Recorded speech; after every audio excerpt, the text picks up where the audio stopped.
Assalamualaikum warahmatullahi wabarakatuh. Perkenalkan, nama saya Alivia Lemoge, NIM 18101233220. Di sini saya akan menjelaskan latar belakang.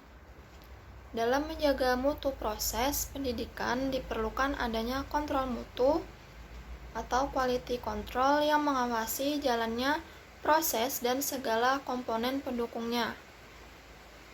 Upaya peningkatan sumber daya manusia merupakan upaya yang terintegrasi dengan peningkatan mutu pendidikan. Pendidikan sebagai sektor yang sangat vital dalam rangka membangun sumber daya manusia yang bermutu memerlukan perhatian yang sangat besar dari semua pihak, khususnya kepada kepala sekolah dalam pelaksanaan pendidikan di sekolah. Jadi fungsi seorang kepala sekolah secara garis besar dikenal dengan istilah EMALSIM, yaitu edukator, manajer, administrator, supervisor, leader, inovator, dan motivator. Kepala sekolah sebagai supervisor harus mampu mengkoordinasi program-program sekolah, kelompok-kelompok, bahan, dan laporan yang berkaitan dengan sekolah, serta para guru atau konselor.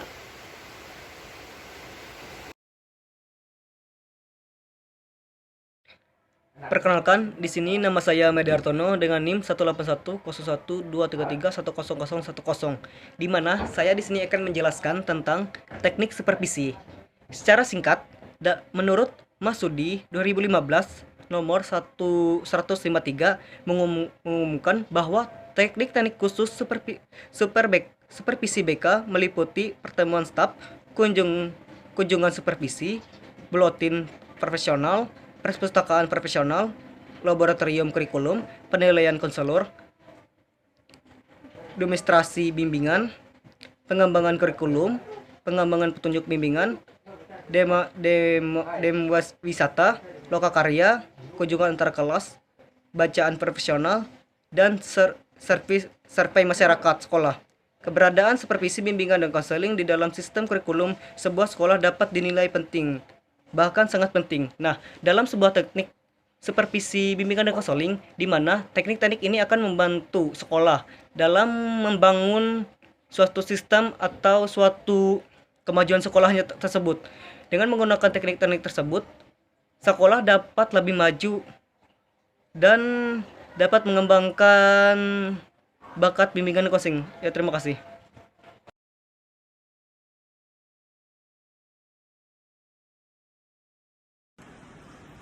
Ya, selanjutnya yaitu ada teknik supervisi bimbingan dan konseling.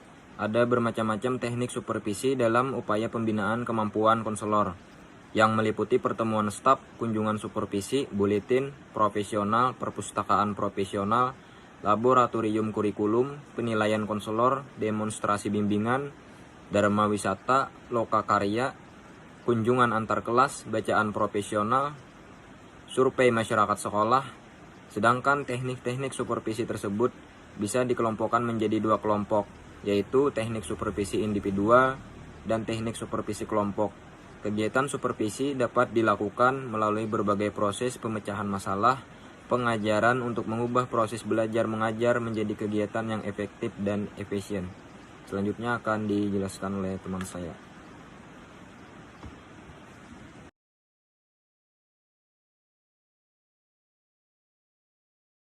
Ya, assalamualaikum warahmatullahi wabarakatuh. Perkenalkan, nama saya Muhammad Safi Ansori.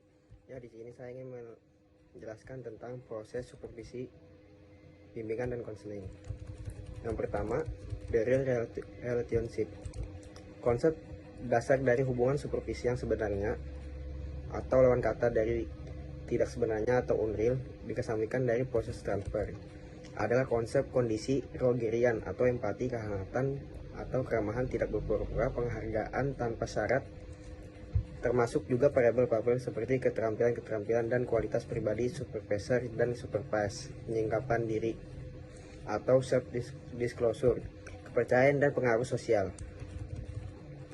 Aspek-aspek dasar di atas amat penting, terutama sekali bagi para konselor baru atau Bernard and Goodyear 1998. berempati pada kesulitan yang dihadapi trainer pada setiap tahap dari perkembangan, menjadikan proses supervise lebih efektif. Sebaliknya, penghargaan tanpa syarat dapat menjadi ancaman karena supervise termasuk satu proses yang evaluatif. Meski evaluasi terhadap supervise perlu atau karena para supervisor merupakan penjaga dari profesi, akan tetapi hal tersebut dapat merusak proses terjalinnya kerjasama dalam supervisi. Hasil riset menunjukkan bahwa proses evaluasi sebagai suatu katalisator untuk supervisor dalam menjalin kerjasama. Yang kedua, working alliance atau aliansi kerja. Konsep transteori tentang kerjasama berada, yaitu ikatan, sasaran, dan tugas dalam konseling diperkenalkan di supervise oleh Bourdin. Akhir-akhir ini konsep kontrak dalam konseling atau supervise berada di dalam konsep kerjasama, dan konsep ikatan berada dalam konsep hubungan yang nyata atau real relationship. Penting untuk diingat, perbedaan ini tidak tetap dalam menguraikan proses konseling dan intervensi. Sebenarnya semua konsep di atas berhubungan erat dan secara terus-menerus saling berhubungan antara satu sama lain. Ya, itu saja penjelasan dari saya. Selanjutnya akan dilanjutkan oleh teman saya. Ya, selanjutnya pembahasan terakhir yaitu nomor 3, ada transference and counter transference, yaitu bisa disebut dalam bahasa Indonesianya transfer dan feedback. Dimana seperti yang kita ketahui, supervisor ini yaitu orang yang diawasi dan supervisor ini adalah orang yang mengawasi. Jadi transfer di sini maksudnya yaitu seorang supervisor dia dapat membantu si supervisor ini dalam upaya meningkatkan pengetahuan, dimana jika ada pengetahuan yang kurang, maka supervisor sini dapat membantu. Misalkan saja ada yang saat kesusahan, supervisor saat mengkonseling, maka si supervisor ini dapat memberikan pengetahuan dan teori-teori yang akan membantu si supervisor ini untuk memudahkan dia menjalankan programnya.